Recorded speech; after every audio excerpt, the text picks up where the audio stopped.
Hello, hey, I'm sitting with a Clark County football legend right here, Hockinson coach Rick Steele.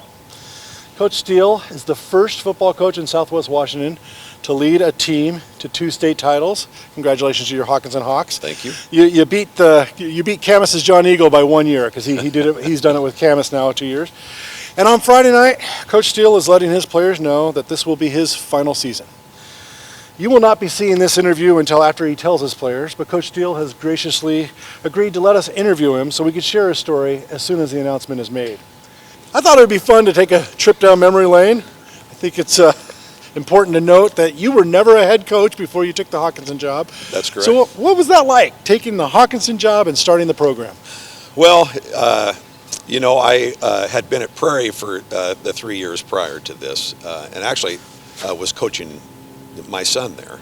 And so, I'd heard that they were possibly going to have football at Hockinson High School, and we've lived out here for years. And, I talked to my wife about applying here for that job, and she was all for it. So the athletic director at the time was Brian Lehner, and I think I was down here every other week begging him to let me coach the football team here. And and it was going to be interesting to start a program from scratch. And they gave me the job, and I don't know that anybody else even applied. And so they gave me the job, and off we went.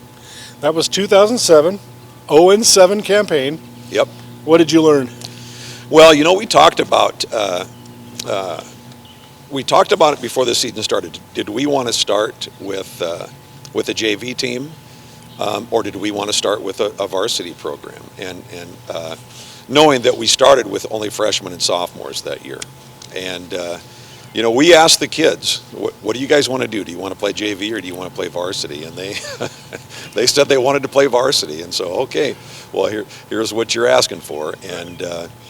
And boy, we played 7 games that year, and really not one of them was even close. And they handed it to us pretty good. And it was a long year, tough way to start. But I think it took those freshmen and sophomores, and it kind of it made them tough. Right. And they kept coming back every week. And we after every game we kept telling them, hey, we're proud of you guys, and just show up on Monday. Yeah. And they did. They kept coming back, and they never quit, and they kept playing. We went 0-7, but it was a special year to get this thing going. Awesome. All right, year 3, you qualified for the district playoffs. In fact, you'd go to district 6 of the next 7 years, and you and I have talked about your record in those games. You care to discuss? Well, my record in those years was kind of like the record in the first year. We never did. We never could win that crossover game against that Evergreen League up north, which is, has traditionally been, I think, for over the years, one of the toughest leagues in the state. When you got Tumwater, and Centralia back then was really good, and several of those losses were against Centralia. WF West, a couple of those were against them. Back then Hoquiam was in that league, and Hoquiam was tough. And we had we had a game or two against Tumwater that was ugly, and but it wasn't just us. I mean, it was the league champion down here would always play the number 3 up there, that Evergreen League, and we just could not get over that hump. They were just so tough up there. We could not win that football game. Was it the Hoquiam game that was here in the middle of the big rainstorm? It was. It was that shoe over there. Yes, it is. And it's right over there in that corner. It's one of those Hoquiam running backs ran right out of his shoe in that ankle deep mud, and I think the shoe's still over there somewhere. Never found the shoe. Never. That's funny. So, okay, we know you as a football coach, but you had a career in another little field, firefighting. Yeah. And there was a change in your career which led you to having to leave coaching for a year in 2013. Tell us what it was like that year without football. Yeah, that was the thing that always allowed me to coach football for basically 36 years was having a job that allowed me to do that. A firefighter works 24 hours on and 48 hours off, and I always used a lot of vacation during football season, so it allowed me to coach. But that year that I was promoted to battalion chief, they put me on days. And, when you go your whole life working 1 day on and 2 days off, and then they put you on a 5-day-a-week schedule, it was quite the change. And I knew that it was going to be impossible for me to coach football. So, I had to step away, and, you got to feed your family. Right. And firefighting was the number one job then. So, I had to step away, but, it was hard. Because at the time I wasn't ready to step away, but it was the change in the job, it kind of forced my hand. And, I stepped away from high school football, but I didn't step away completely. And, probably not a lot of people know, but I coached CCYF football that year with John Lambert. Oh, great. And I think it was a sixth grade team that we coached. And his son, the star quarterback now at La Center, was our quarterback back then. And so, I've always had a great relationship with John. I've known John for many years. And so coaching CCYF it helped a little bit. Mm-hmm. But, I did come back to a few of the games at Hockinson throughout that year. And I'm telling you, Paul, it was tough.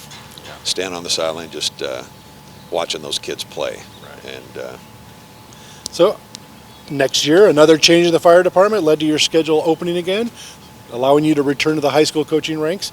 Hockinson hired you in about a nanosecond, if I recall.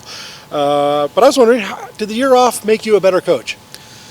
I think it did. And I think it did because it let me know how much I loved coaching. And I came back with, I think I came back with a renewed energy. I think that year off was hard, but it also helped me recharge as a person and as a coach. So when I did come back, it was, I was ready to go, and it was kind of like starting all over again, and you have that new energy. So, I think it did make me a better coach just because I was, I guess, more into it. Got it. So 2014, your first year back, you and the Hawks go 9-0 in the regular season. You're going to the district playoffs, and nobody expects Hockinson to ever win that game, right? Well, yeah. I mean, the history before it all had shown that we were going to lose that football game. So then, it was at Black Hills, right? Yes. You're down 21-0 in the fourth quarter. Then you guys scored 24 unanswered, no problem. Yeah. You win your first playoff game in school history in that dramatic fashion. I don't mind telling you it was one of the most thrilling games I've ever covered. So I can only imagine what it was like for you and your players. But with all that history in this round, and after trailing 21 in the fourth quarter, then to rally to win, what was that like to get the first win in program history in the playoffs? Yeah, it was like you said, we get down 21-0 in that game, and every time they scored, and in that game we moved the ball up and down the field, but we get to the 20-yard line and we couldn't do anything. Right. And I, just in the back of my mind, it's like, here we go again. Here we go, number 1 seed versus number 3, and we just can't get over the hump. And but I think that game was the beginning of this last 7 years, that run. It was just, we had a group of kids that had no quit. They just they kept playing hard in that game, and we kept telling them. We told them at halftime, hey, keep playing hard. Make something happen. It could be a turnover or whatever. And it'll get us going. And our kids kept battling, and that's exactly what happened. I mean, we started. We got a turnover. We went down and scored, and I think you could kind of see Black Hills have the same feeling that we had in all those crossovers before. It's like where you kind of hope to win instead of forging ahead and winning. Right. And our kids, we got another turnover, 21-14. Yeah. And then, I don't know if you remember, their punter took a punt, and he took a knee on the 3-yard line. And I remember that so well because even the official paused, like, yes. Did he really just – because it was a low snap. Yep. So to get the snap, he went to his knee. So he picked up the ball, and his knee's on the ground. Yes. And the official was like a hesitant before he blew the whistle because he couldn't believe it either. Exactly. Did I really just see what happened? Yes. There? And we were doing the same thing on the sideline. Did he really just do that? Yep. And, so, yeah. Even the Hawks, who've never won a playoff game, can score from first and goal from the 5-yard line or whatever it was. Yes. Yeah, and we did, and you know, we put that thing in there and kicked the extra point. It's 21-21, and you know, their kids were kind of reeling a little bit, and our kids were definitely, you know, we had the momentum, and we kicked the ball off to them, and I don't remember how many 3 and outs we had in that fourth quarter. Our defense really stood up, and they punted off to us and drive that ball down to get within field goal range, and you know, and Quentin Bodenhammer, you know, we've talked about him before. He was kind of a you know, crazy kid that we had on our football team for several years there, and but great kicker. But you know, with Bodenhammer, it was one of those things where you you send him out there, kick the game-winning kick, and you just don't know what you know, what's he going to do? Is he going to actually just catch the ball and try to throw a touchdown, or you know, it really. But man, it was a great snap, great hold, and he put it right down the middle, and it was mayhem after that. It was, yep.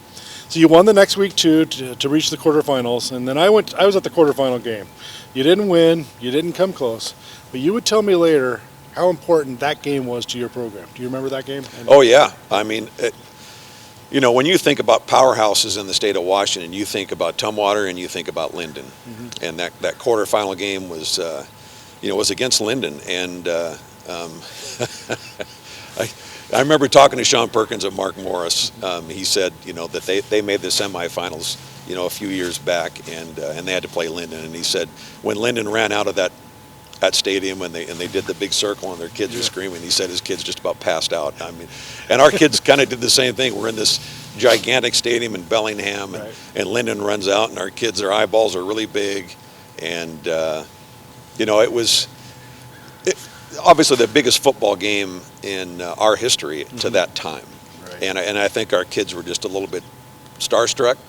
And, you know, that game opened up, and they took the ball down and scored. I think they threw a touchdown pass on the first play of the game. And they kicked off to us, and we drove the ball right down the field, and we scored a touchdown to make it 7-7. And, you know, it's like, hey, we're in this game. And then, man, just turnovers and I mean, before we could even blink, I mean, Linden was ahead like 35-7. Right. You know, and then they came out in the second half, and to end the first half, they had a 6'8" receiver, and they just threw a Hail Mary into the end zone, and he out-jumped our kid, and they scored. And I think it was, I don't know, 42-7 at halftime, and then we kicked off to them, and I think they ran the kickoff back, and you know, the air just went out of our kids. And but the reason I think that game was so important was it showed our kids what playing at a state championship level is. You know, we'd always played, you know, our league opponents and the crossover, but you always heard about these top 5 teams: Tumwaters, Lindens, Archbishop Murphy's, and you know, we'd watch them on TV playing the state championship game, and just go, man, that's the caliber of football we need to get to. And Linden showed us that, and our kids from then on knew, hey, that's the level that we have to play on. Next year, another run of the quarterfinals. Then in 2016, a minor step back, a league title, but a loss at district. Prior to 2017, though, your quarterback, Cannon Racanelli, told me in August, we were doing a football preview, he promised me, he goes, Paul, we're not losing a game this year. And I admit, I just went, yeah, like, you guys have never been to the semifinal. You guys have never done anything like that. So he goes, no, Paul, we're not losing a game. He backed it up. You backed it up. The Hawks backed it up. Undefeated state champions, 2017. Your memories from that? Well, you know, that Racanelli kid, he's a legend in his own mind. You know, that Cannon, he is something. You know, we knew he was something when he walked in here, and I'll never forget Cannon's first play at the varsity level. We were playing Castle Rock, and we sent him out in the fourth quarter to get some snaps. And his very first play, he lined up under Will Ortner to take the snap. The problem is Will Ortner was the right guard. Yes. And Will stood up really quick, and he said, that guy, go get the snap from the center. So he pushed Cannon over behind the center. And from then on, that kid was nothing but lights out for us. And like you said, he predicted it. He told me in August, Coach, we're playing 14 games and we're winning the state title. And so everything in the 3 years prior to that, that kid showed me, it's like, okay, make it happen. Right. And he did. And you know, through that year, I mean, we were lights out on offense, and you know, we got to by that time you get to the crossover game and it's like this is no problem. Right. And I truly believe that that football is 90% mental. I mean, you've heard people say that before, and you know, at this time our kids know what state championship level football is. They've got the confidence. The crossover is not the problem anymore. The quarterfinals, getting past them, are not the problem anymore. And you know, and we go up to that semifinal game in Spokane against West Valley, and it was a game that went back and forth in the first half. You know, great football game, and you know, we talked at halftime, hey, let's keep going, let's make some things happen, and let's blow this game open, and that's what we did in the second half. You know, I think you know, Sawyer really showed that he was, you know, as a sophomore he was going to be a star, right. And he showed it in that game, and you know, Peyton Brammer showed that he was going to be a star and showed it in that game. You know, with Peyton, you know, he showed in that game that he was going to be a star, and you know, so many other kids too. I mean, Matt Henry had a big game there. Jake Bosanowicz had a big game there. So, you know, winning that game the way we did, I remember the game's over. We know we're going to the state championship, and I know that Tumwater and Archbishop Murphy were playing their game, but we didn't know who we were playing yet. And then somebody walked up to me and they said, it's Tumwater. And I, you know, it's like, okay, it's Tumwater, you know, but you know, that flashes in the back of your mind. It's like we'd never beat, I think we played Tumwater 5 times before that, and we'd never beat them. And so it's like, many of those games weren't close either. No, no, we had them down here one year. We scored on the first play of the game and the last play of the game, and it was all Tumwater in between. Yeah. I mean, they beat up on us. But so we hear it's Tumwater, and it's like, okay, here we go. And you know, we're going home, and we stopped at Little Caesars, and each one of them got a pizza on his own, and we just had a great trip home. But then that week, you know, I don't know if I don't think I slept much that week. We were watching film, and we really worked all week long on knowing what Tumwater did. And our kids, by the time that game started, our kids knew Tumwater very well. Right. And you know, you know, I'd coached football for over 30 years, and I never even thought that I would have a chance to coach a team that could get to the Tacoma Dome. Right. You know, I always heard about state championship game in the Tacoma Dome, and man, wouldn't that be cool? But you know, after 30 years, you just say, well, I don't know if it's ever going to happen. And then here we are, and so we're staying in a motel up in Tacoma, and the I don't know if you remember the night before the game. I mean, we got the 10 o'clock game, you know, first thing on Saturday morning. Yes. And our hotel caught on fire that night. I mean, it's like 1 o'clock in the morning. The fire alarm goes off, and all our kids spill out into the parking lot. And I think it's a false alarm. You know, here I am, firefighter. Yeah, it's someone from Tumwater. Yeah, yeah, exactly. Here it is. You know, what's going on? Let's get the kids out, and then we'll get back in when the fire alarm's over. But then when I went downstairs, I smelled smoke, and it was a real fire. So, you know, the fire department shows up. They take care of the problem. We try to get the kids back into bed. And then they reset the alarm, but then it goes off again, and so we're back out in the parking lot again. I'm thinking, oh, you know, come on. Yeah. We got a game in the morning, you know, so we finally get them back into bed and settled down and wake up, and, you know, we meet outside the Tacoma Dome, and here we're getting ready to walk in the door, and the Tumwater bus pulls up, and all their kids get off, and, you know, and our kids are, you know, I'm a little worried again about that wide-eyed, and we walk in there, and I can see all my kids are looking up at this big building, and you know, they just keep looking around, and you know, so you're just a little bit nervous, but and then to start the game, you know, we kick the ball off to Tumwater, and it's like everything that we'd worked on that week, the kids totally forgot. Right. And they went right down the field and scored, and then they kick off to us, and we fumble the kickoff. And, so here we are. We're on our heels, and we told them, it's like, come on, just hold on. Right. Just let's play defense here. And then it was third. I remember it was third down and like 7 or 8.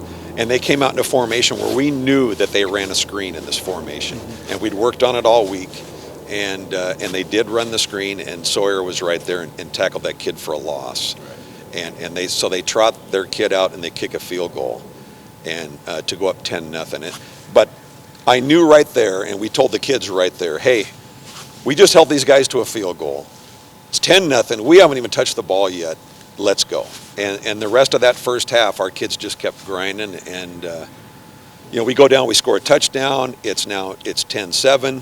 And right before halftime, we get the ball back. And Cannon hit Jake Basanowicz on the tight end on a big play down the middle of the field to get us within range. And Cannon, being Cannon, he ran up to his dad and he said, I know the play we're running. And he told his dad, and Rack said, okay, go ahead. Because, by this time it's year 4 of Cannon Racanelli. Yeah, he's earned the right to call his own plays. Yes, and just ask him. He knows football better than his dad and I both combined. Just ask the kid. Him. He'll tell you. And so he goes out there and he runs the play. He rolled to the right, and he told us that, Tumwater was really flowing hard with him when he was rolling, and he threw the ball back across to Bailey Jones, right. and he snuck it in. There was seconds left in the half to go up 14-10. And by the way, Cannon is a really, really nice guy, but he's also the cockiest player I've ever interviewed. Yes, he is. And he loves it. He knows it and he loves it. So yes. so we're having fun at his expense, but he'll love this if he sees it. Oh, he will. I mean, this is a kid. He's got a special place in my heart. That's for sure. Yeah. And but he is. I mean, he's a very confident kid, and that last year I'd walk down the sideline. I'd ask his dad, what play are we running here? And his dad would say, I don't know. I gave him a recommendation, right? 50% of the time, he would change the play that his dad called to something he wanted, and he was always right. Okay, 2018, Cannon's graduated. New leader at quarterback, Levi Crum. Same result.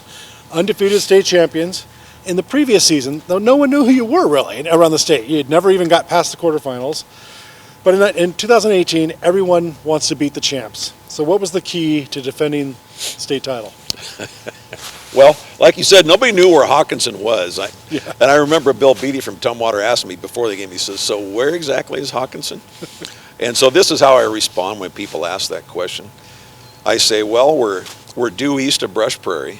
We're southwest of Ventersburg, and we're northwest of Prebstel. Does that help you out any? They don't know. And I said, okay, go to Battleground, take a right, and we're a couple miles there. So now we got people's attention. Absolutely. And when you get people's attention, and then you have to trot out a new quarterback. We had all the pieces coming back, but the unknown piece was Levi at quarterback. I mean, we knew Levi was very talented, but here he is. He's coming as a junior. He's got to follow in Cannon's footsteps, and they're cousins, by the way.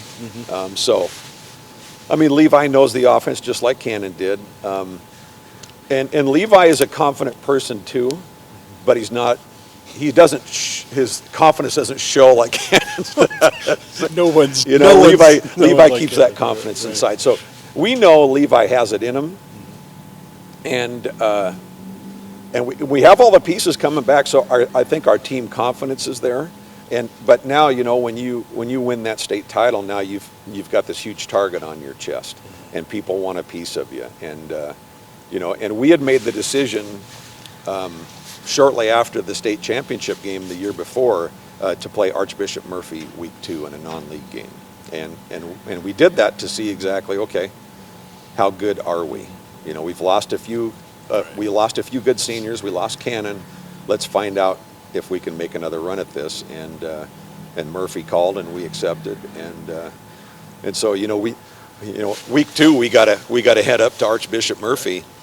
Regionally televised game too. Regionally televised, and this is the year after a bunch of teams forfeited to them, and right. we're gonna find out how good we are, and we walked into that place, and our kids didn't bat an eye, right. And we took it to them, and we knew right then and there we were special again, right. and right. We waltzed through that season, and we get to that semifinal game, and the quarterfinals and semifinals. We have two. We got Steele in the quarterfinals, and that's right. They got a Mecca, right? Who's now at Ohio State, and that's the game we found out how good Peyton Brammer was. Right, because when he got hurt. Exactly. Peyton Brammer. Everybody thinks he's and knows that he's this great wide receiver, but he's a fantastic athlete, and he's a great corner, and he totally shut Emeka down in that game. And he broke his foot. And then he broke his foot, and then it was like, You're holding let's on. hold on. You're holding on. It was like 35-7 or something like that. It was. And then it was 35-28. Yes, so, very quickly. Yeah. Yes. And we were able to get out of there with a win. And the next week, we played Liberty, and Liberty is a fantastic football team. They're a great program. They got a great head coach up there, and we had seen Liberty all through the playoffs for many years, and we'd always beat them. And they went out ahead of us on that game, 24/7. 24/7. And they punted to you right before the end of the half on 4th and short. And I'm up there in the press box, and I'm going, they can't punt. Because Hockenson's going to score whether they're 80 yards away or 60 yards away. Yes. And they're at the 40-yard line. So just go for it. If you go for it and make it, Hockinson never sees the ball again. Exactly. Go for it and make it. You might score, go up 31-7, yeah. And then Hockinson's in too big of a hole. If you punt the ball right now, I actually said this out loud to the other people in the press box. Yeah. They punt it right now, they're losing this game. Yeah. It was one of the few times I was like 100% right. I was Cannon Racanelli that day. If they punt this ball, Hockinson's going to score, going to get all the momentum and win this game. And that's exactly what happened. It did. And like you said, we scored right before halftime, and that gave us some momentum going into halftime. Mm-hmm. And then we held them to a goose egg in the second half, and we our kids just that championship quality. And we came out and we ruled that second half. Was that the fog game too? It was. So there was a touchdown in there that Sawyer ended up scoring, but we couldn't see it was Sawyer or something like that. That's how the fog was so crazy. I remember they drove the ball down inside our 15-yard line, and they threw a halfback pass in the end zone, and it was on the far corner. Right. And we could not see what happened. We just saw the ball go up, and we heard a roar from their side of the field. And then we just saw our kids running out of the fog, really excited. And I found out later that it was Wyatt Jones intercepted it in the corner, and then we took it down the field and scored to go ahead. Right. Championship game, if I recall, you were also down 24/7. Here it is. Here we are. We're playing Linden again, and this is the first time we played Linden since they smacked us in the quarterfinals. A few years before, and here that they're undefeated, we're undefeated, and it's time to play Linden, and our kids, again, we just have, I think, that championship feeling. So we walk into the Tacoma Dome and we're confident, but we're playing Linden. They're a great football team, and was I mistaken? Was it 24/7 in that game as well? I think it was. I think exactly. It was. Right, okay. And so our first drive of the game, we had an interception, and they took it down and they scored.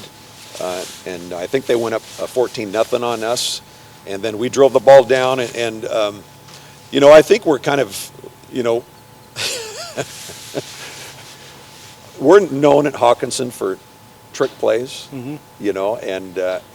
And we do practice them a lot in practice, and I think every time we use them, they work pretty well, and we scored on a double reverse where Sawyer got a pitch, and he threw the ball to Levi to score a touchdown there to get us to 14-7.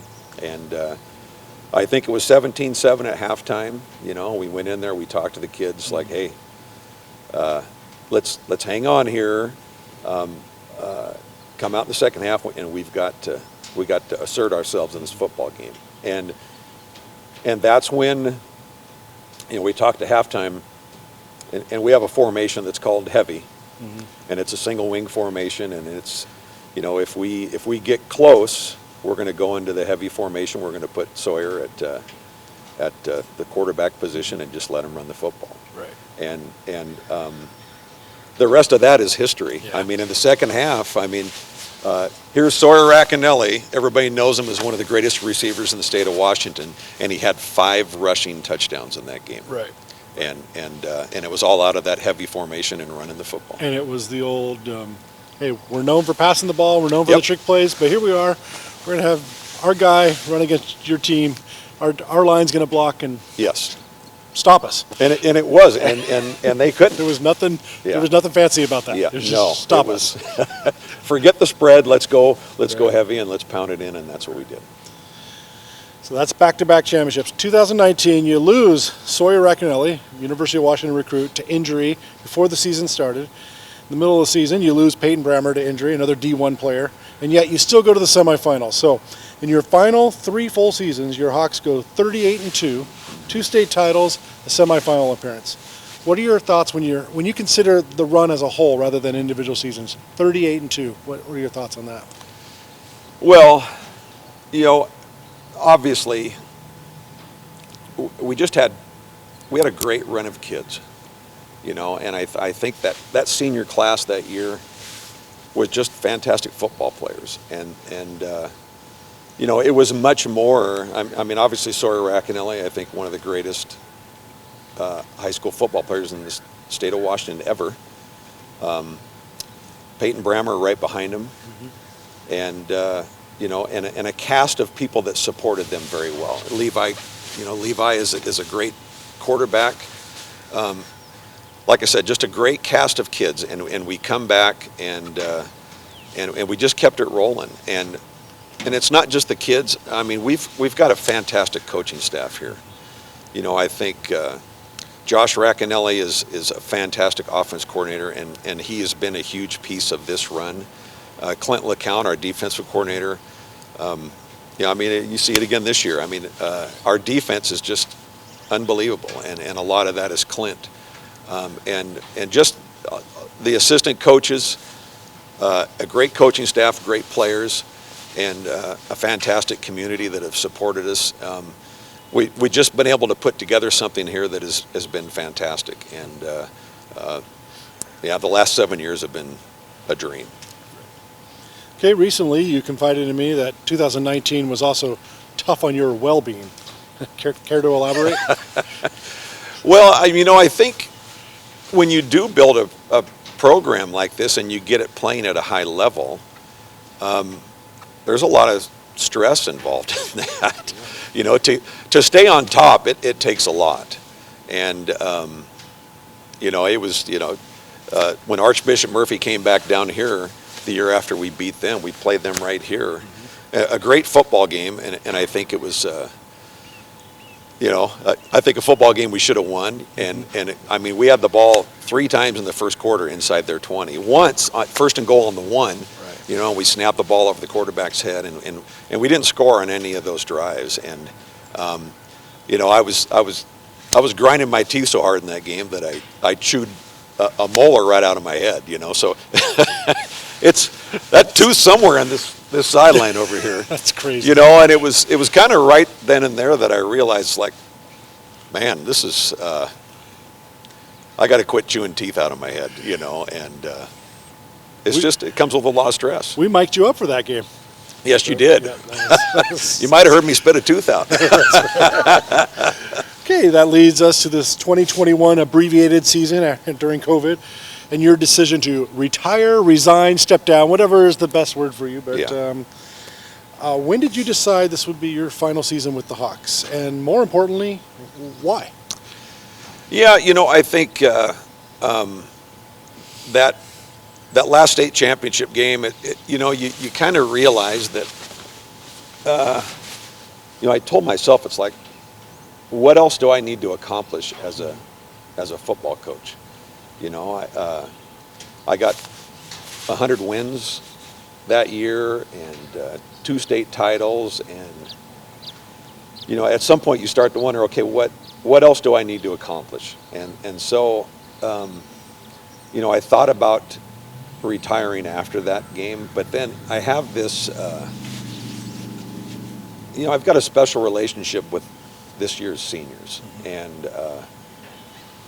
I wanted to stay around for them. I think there's one of my favorites on the team is a kid by the name of Adam Newt. Little tiny kid, but he's got just this heart of a lion. And we have our Little Hawks camp every July, and I remember Adam Newt as a second grader showing up here for Little Hawks camp. Little tiny kid, and he was, bouncing off the walls and doing everything that he shouldn't have been doing, and but I remember that kid from second grade on, and it was. And there's a bunch of kids in that class that are special to me. So I made the decision to coach one more year after that state championship year, and then and COVID hit. So it's kind of been a delayed season, obviously, but I kind of felt all along that with the stress of keeping this going, it was. I've accomplished everything that I need to accomplish as a head coach, and it's just time to. God only puts us on this earth once, and there's lots of things to do. My wife is retiring this year, and a football coach's wife spends a lot of time alone. Yeah. And it's time to spend time with her and get in that motorhome and take off. So I know you told a few administrators at your school, and your family obviously knows, but you've kept it from your players until Friday night. So what was it like these 5 games in this abbreviated season, or these 4, knowing that this was it for you as head coach? Well, like I said, the COVID thing really threw a wrench in it. But this year has been special. I mean, it's special not only because we've been successful again. We're 4-0 going into this Friday night, and it's a different 4-0. It's been a lot of close football games, and but that championship quality is still showing through. Our defense has just been unbelievable, but what is the most special for me this year in this COVID season is that I had to try to hold this thing together all through last summer, fall. Kids are texting me constantly, Coach, what's going to happen? What's going to happen? What's going to happen? And, the whole world is crazy right now. And it's been crazy for a year. And I'm telling you, these kids needed this football season. And yeah, it's 5 games. There's no playoffs. There's no state championship. There's no, but they needed football. And I remember before we even knew we were going to have football, I handed out gear back in January, and they were just excited just to have their gear bag and take their gear home and put it in their room. Right. I don't know, they probably sat there and put their helmet on and just watched TV with their helmet on. Whatever it was a sense of normalcy to them. And so when they told us that we got to play, it was, we met as a coaching staff and we said, okay, the only thing to play for right now is a league title. But we got to make that league title a big deal. It's got to be a big deal because these kids need something normal right now. They need to have something that they can forget all the crazy stuff in the world right now. They forget COVID. And just get to play football. Right. And that's what's been, I think, the most special for me in this last season is get to see them compete and be happy and excited. And just have something in their life that's normal. You talked about your players needing football. What about you? I was just like them. I mean, I needed something normal. Staying in that house and not. We were supposed to. My folks lived down in Phoenix, and we wanted to go down and see them in the holidays, and we couldn't, and just being trapped in that house. And football for me was, I had to have a sense of normalcy in my life too, and just getting to come out here and do those early workouts with the kids and that was special, and it meant a lot. And these 5 games have meant a lot. What's next for you, Coach, or Mr. Rick Steele, not Coach Rick? What's next for you? Well, like I said, my wife Jill retires in mid-May, and we bought a motorhome, and it's I promised her we'd hop on that thing and we'd take off, and that's we've spent some time in the past going on short motorhome trips, and we love national parks, and we're going to take off right after the 1st of September and get away from football, get away from Clark County, and be gone 4 to 6 weeks and just travel around and have fun. And like I said, football has been awesome for 36 years of my life. It's been awesome, but there is much more to life than football, and that's what I hope I get to experience with my wife is.